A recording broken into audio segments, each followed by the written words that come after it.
राजस्थान में अगले कुछ महीनों में जिन 5 विधानसभा सीटों पर उपचुनाव होने हैं, उन्हीं में से एक है सचिन पायलट के गढ़ टोंक जिले की देवली उनियारा विधानसभा सीट। ये सीट यहां से विधायक रहे हरीश मीणा के सांसद बनने के बाद खाली हो गई है। कांग्रेस नेता सचिन पायलट ने इस सीट पर जीत का दावा करते हुए ये कहा है कि हम बेहतर उम्मीदवार उतारेंगे और उपचुनावों में यहां जीत दर्ज करेंगे।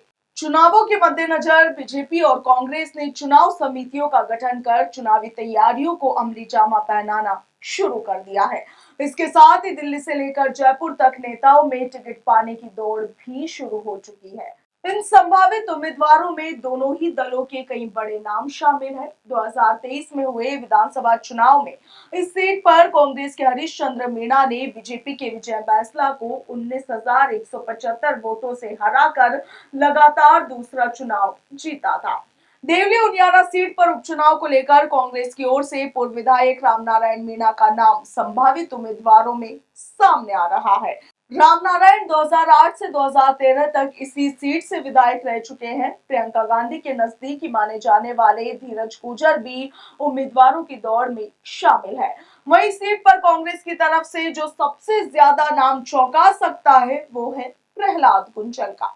इस सीट पर कांग्रेस प्रहलाद गुंजल को उम्मीदवार बनाकर चौंका सकती है। प्रहलाद गुंजल लोकसभा चुनाव से पहले ही भाजपा छोड़कर कांग्रेस में शामिल हुए थे। हाल ही में हुए लोकसभा चुनाव में कोटा संसदीय सीट पर उन्होंने लोकसभा अध्यक्ष ओम बिरला को कड़ी टक्कर दी थी।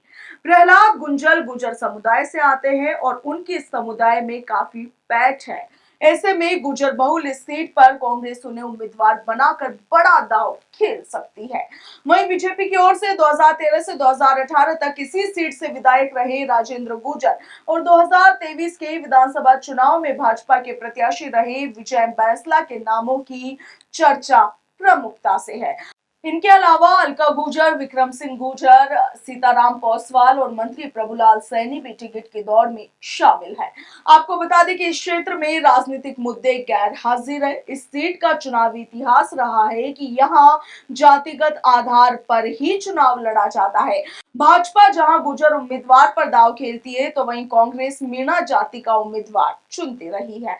अब तक इस सीट पर निर्दलीय व अन्य राजनीतिक दलों का कभी कोई खास प्रभाव रहा नहीं है।